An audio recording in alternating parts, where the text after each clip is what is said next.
Indiana County Commissioners, and they are all with us once more. County Commissioner Mike Baker, County Commissioner Shereen Hess, and County Commissioner Rod Ruddick. Good morning, everybody. Good morning. Good morning. It's good to have you here with us in the studio. Who's my leadoff hitter today? Well, I'll start it off, and then Rod and Shereen can arm wrestle for who All right. gets to go next. So, Okay. just a couple of things that I wanted to update the folks on that have been going on. I believe I had talked at one of our earlier get-togethers about the fact that the county. I serve on the PCOMP board of directors for workers' compensation for the state trust, and for about the third year in a row now, we've been able to give back about $2.5 million in dividends to our participating counties. And last week, we received our dividend check here in the county, which was $118,000 in refund of our premium. So we are very happy to get that, and I just want to send out kudos to the folks in the county here who helped to make sure that we have a safe workplace for our workers, and our safety committee will be meeting again today. So, but kudos to all of you who have made who've kept those claims low, and as a result, we were able to get some money back. So, the other thing I wanted to talk about briefly was, as you know, we were at the CCAP conference in Gettysburg here a week or so ago, and we're in the process now of voting on 25 proposed resolutions that were made on the floor of the conference. And I wanted to talk just for a moment about one of those. It's a particularly hot topic right now, and that is the mandate that counties have to upgrade their voting machines and equipment before the 2020 presidential primary. And that's a big ticket item for us. Anybody who goes to the polls in Indiana County knows that we use an optical scan type ballot where the voter blackens in the oval next to the name of the candidate. The ballot gets placed in the machine. It's counted immediately, but we preserve that written ballot, that paper ballot, in the event that we need to do a recount or otherwise have some proof of the for the official count. But the Department of State here in Pennsylvania has mandated that all voting equipment has to meet certain criteria, or they face being decertified and replaced before the 2020 presidential primary. And unfortunately, that means that our very effective and secure equipment that we have here in Indiana County could be decertified, and the county could have to spend several $1 million to upgrade a system that's already working very well. Yeah. And we have had absolutely no problem with it. And the other piece of that is that we need to be concerned about having to implement a new system at the busiest possible voting time in the county, and that's a presidential year. So there's a great deal of opposition to this kind of possible decertification of equipment on the CCAP level. And all we're asking for is that if we have to make those changes in our equipment, that it has to be based on some criteria that would show that they're not serviceable or they're not effective, and that has never been demonstrated in our case. And we also have to take into consideration that it takes a long time to train poll workers and even to educate voters on how to use the equipment. And we become accustomed to having a very reliable system, and I really hope that we are not forced into to making changes. Certainly this will be an unfunded mandate. This will have to come out of the pockets of the people here in Indiana County if we're forced into it. So I just want to say that I certainly support CCAP's effort to bring some common sense to the process and let counties determine the systems that they have in place are serviceable and accountable to the voters. And I just don't want to fix something that's not broken. It's working here in Indiana County. Has our county been told that its equipment is not up to standard? We have been told that there are some challenges with versions of software and so on, but nothing that would lead to something that would make it non-certifiable. Well, let's hope that it Good stays stuff. that way. Yeah. It is. It's very effective stuff. I know, Commissioner Ruddick, that you were there when this was instituted, Absolutely. and it was at great expense to the county, but it was an immediate success, wasn't it? It was, and it still is. And I think Mike very nicely touched upon those issues. Shereen will probably comment too. We all had this on our hip pocket as an issue. Certainly. Shereen's on the election committee for CCAP. I'm just going to say this, that in the corporate board meeting we had at CCAP in Gettysburg, there was really very, very strong opposition by the county commissioners on what the state is trying to force us to do. Mm-hmm. And this issue about decertification really has rallied, I think, the county commissioners to say, look, there are things that we have in place. Just don't throw those away.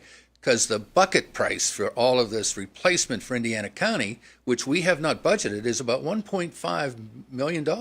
Yeah. It's a big ticket item. And Certainly. voting is probably the most precious requirement that we have as county commissioners. We want to make sure it's right. I think Shireen wants to offer a comment. Well, too. sure. And I think that the state has the best intentions in mind. They're really, out of an abundance of caution, trying to protect voters and ensure a safe and secure vote. But it really is terrible timing.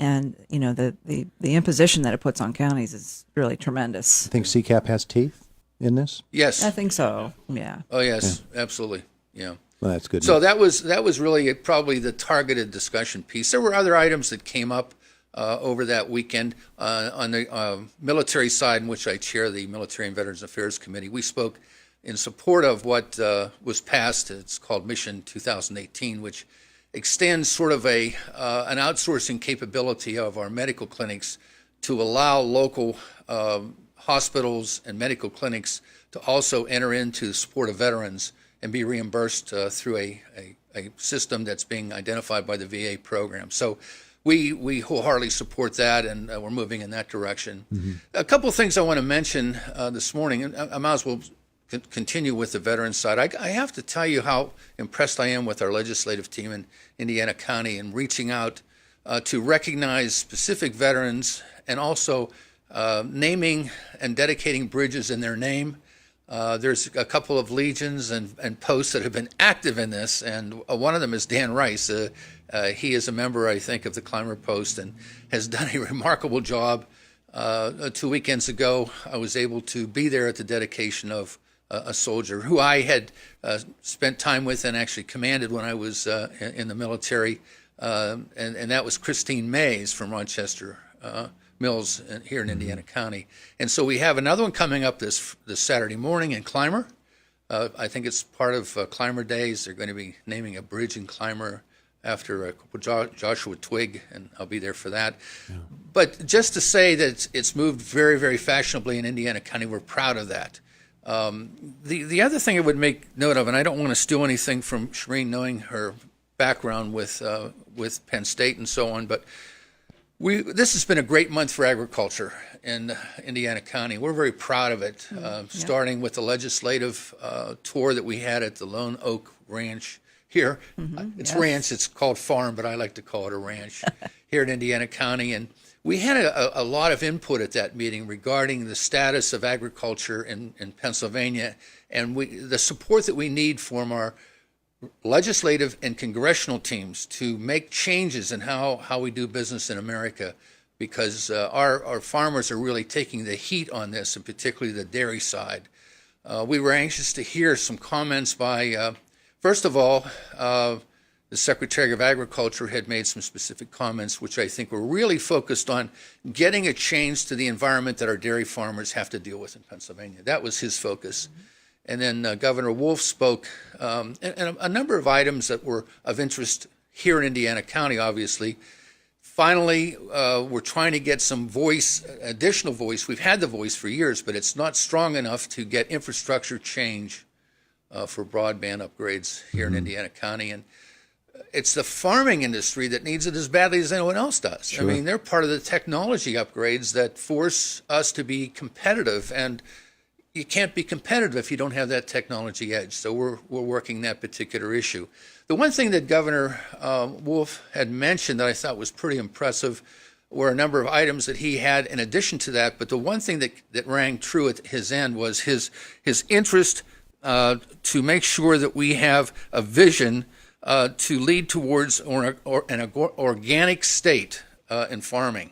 And that's something that we haven't heard before. And Shireen, I'm sure you know more about that than I do. But no, you're covering it really great. It's really been an interesting month. It's been a busy month. The one thing I'm going to conclude with, because I'm excited about this, I had the opportunity, and so did my colleagues, but I spoke in reference to Indiana County being recognized to host the County Commissioners Association. I did this back in 2017 to get it approved here in Indiana County. We had to back out because at that time our hotel, the Hilton Hotel, was not built, and I was afraid we would not be able to provide the service that we needed to the county commissioners, which is about you get about 600 across the state of Pennsylvania coming over a weekend. Yeah. Well, we were able to reinvest our energies, and I was able to convince the commission to return back to Indiana County. Oh, good. We were competing with Erie, and I made comment on to the audience that was there. I said, we don't have really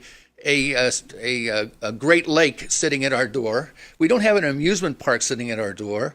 We're a rural community. We don't have a Gettysburg battlefield sitting on our door. But I said we are battle tested, and we are the Christmas tree capital of the world. And we're proud that our favorite son, Jimmy Stewart, would tell us, come to Indiana County because it is truly a wonderful life.